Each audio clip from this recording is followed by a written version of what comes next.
Simbora, pessoal. Mais um vídeo, né? Mercado de opções e se tratando aqui do ativo Ambev, né? Ambev 3. Já estou com o gráfico aqui na tela e nos vídeos anteriores eu falei, expliquei um pouco das operações que havíamos encerrado e daqui estamos em aberto, né? Recapitulando aqui para vocês. O que é que nós, quando eu digo nós, eu digo eu, né?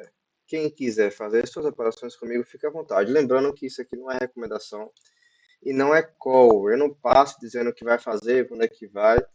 Nós temos uma comunidade, nós estudamos todos juntos há um certo tempo. E aqui nós temos essas duas operações em aberto, certo? Que nós vendemos.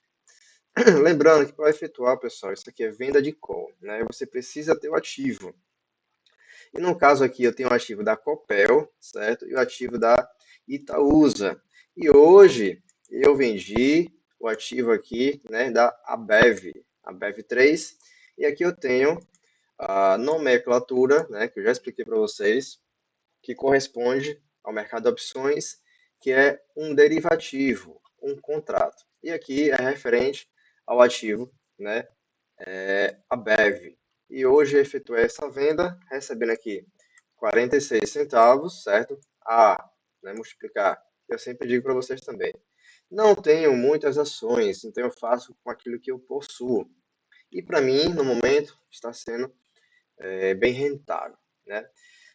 Vamos lá para o gráfico, mostrando para vocês o do porquê que eu vendi, né? Lembrando, pessoal, eu efetuo venda de call quando chega em determinadas regiões, ou seja, tinha regiões do 14,70, que eu falei para o pessoal lá da nossa comunidade, né? Todos estudam, e falei, pessoal, é o seguinte, se chegar nesse preço, eu pretendo vender. Só que hoje, apenas a Ambev estava fazendo um pequeno movimento ali, não de alta, né? Mas referente às outras ações, caiu menos. E por que eu efetuei a venda? Sendo que eu expliquei que eu venderia quando chegasse nessa região. Eu já vendi aqui no preço, né, dentro dessa região, entendendo que o mercado pode puxar. E quando eu digo mercado, a nossa cesta aqui de ações, o IBOV, ele está fazendo esse, né, seguinte movimento, né? Vamos por parte. Se eu jogar no gráfico semanal, vocês irão perceber que todo este movimento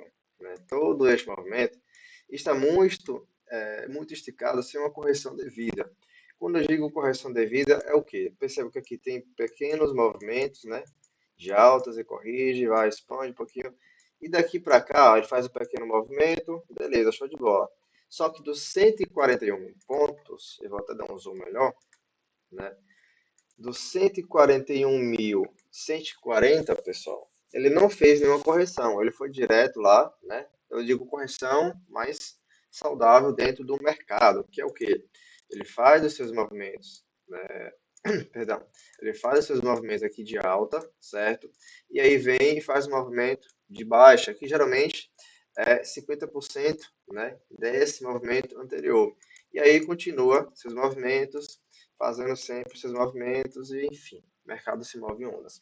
Então, recapitulando, dentro dessa região aqui, dos 141.140 até os 165, ele não fez nenhum movimento saudável, que o mercado deveria, né?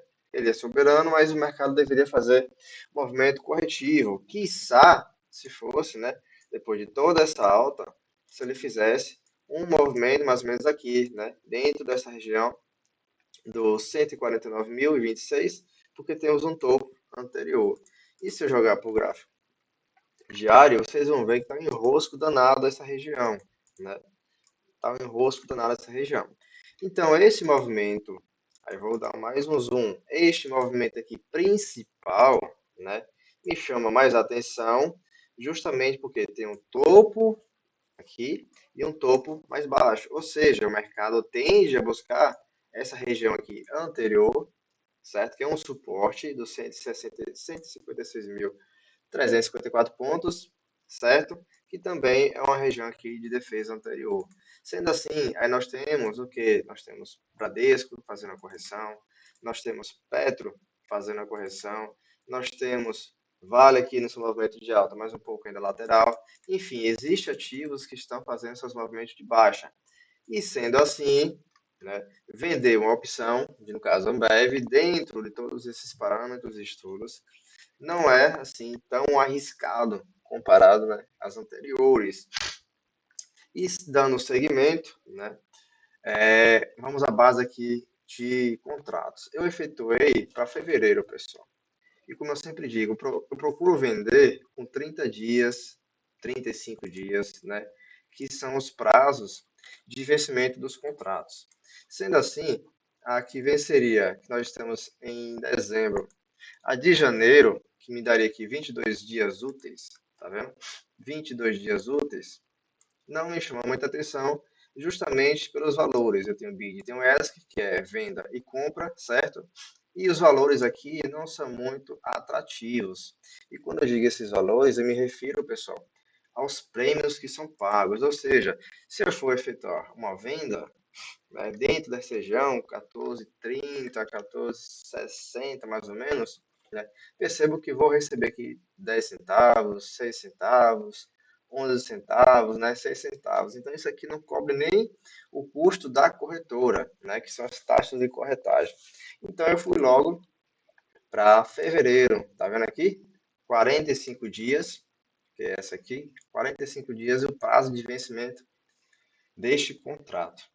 E eu fui e procurei aqui a mais atrativa.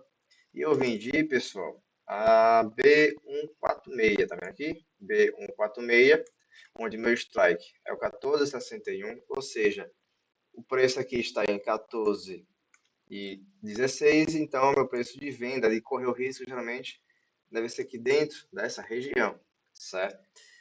E recebendo aqui está 0,23, porque o mercado já teve essa oscilação, o mercado já fechou. Mas que nem eu mostro sempre para vocês, está aqui, ó. Meu preço de execução foi esse aqui, a Ambev, certo? A venda, recebendo 46 centavos, que no total dá 46 reais. E automaticamente, assim que eu consigo efetuar a venda, eu já lanço minha ordem, a VAC, que é minha ordem de compra. Ou seja, se eu vendi uma operação, independente do prazo do contrato dela, eu já deixo uma ordem que, né, possivelmente, se eu não estiver na tela, ela bate na ordem e eu consigo efetuar, zerando a minha, né, estratégia. Ou seja, se eu vendi recebendo 46, eu quero comprar aqui, né, a 0,10, é uma margem de retorno ali que eu sempre utilizo, que dá um total de R$ 36. Por quê? Né? Ele é referente à quantidade de ações. Certo, pessoal? Então, assim, sempre efetue vendas de ativos que vocês possuem. Nunca venda mais. Ou seja, se eu tenho 100 ações de Ambev, eu não vou vender 200, porque eu vou ficar com 100 a descoberto. Certo? É um risco muito grande. E, como eu sempre digo para vocês, acaba ficando maçante, né? Nossa, R$ 36 é muito pouco, mas vamos analisar o risco. Eu estou, primeiro, vendendo, né, um ativo acima do preço médio, ou seja, meu preço médio eu não lembro exatamente, mas como eu sempre digo, eu sempre efetuo minhas vendas de call acima do meu preço médio. Então vamos supor, né, referente a riscos, que meu preço médio esteja aqui, né, 13,54, ou seja, estou vendendo praticamente R$ 1,06 ali, né, acima, né, do meu preço médio. Então, eu já tenho esse ganho da oscilação do preço. E se caso o ativo continue, né, e bata e faça um recuo, ou seja, uma correção, uma queda no preço, eu vou continuar com o ativo. Esse valor que eu recebi, ele é reduzido do meu preço médio, ou seja, se era 13,54, ele cai para mais ou menos aqui 13, né, mais ou menos isso. Eu continuo também recebendo dividendos, né, de Ambev, porque a minha pretensão não é 100% entregar o ativo. Né? Eu corro o risco de ser obrigado a entregar o ativo, mas eu prefiro correr o risco efetuando uma venda, né, acima do meu preço, certo? E ainda receber para poder correr esse risco, certo, pessoal? Então, essa operação é para fevereiro. Então, totalizando, nós temos 3 operações em aberto, certo? Nós temos essas duas que vencem em janeiro, tá aqui, ó, vence em janeiro. essas duas aqui o prazo, né? 16/1, 16/1. E nós temos agora essa de Abev, correto? Que vence em fevereiro de 2026. Ou seja, enquanto duas, nós temos praticamente aqui 49 dias até elas decidirem, né, fazer seus movimentos ali corretivos. Nós temos mais uma terceira com mais 66 dias, né, até o vencimento do contrato. Então, até lá, eu tenho toda essa oscilação no mercado ao meu favor ou contra. E se for contra, como nos vídeos anteriores também, a gente vê qual vai ser a melhor forma de efetuar um manejo. Beleza, pessoal? Eu espero que vocês tenham compreendido. Mais uma vez, se ficou alguma dúvida aqui, deixa nos comentários, manda no direct, certo? Mas não fique com as dúvidas, porque uma dúvida de vocês é a dúvida do seu colega também, beleza? Um abraço e tchau, tchau.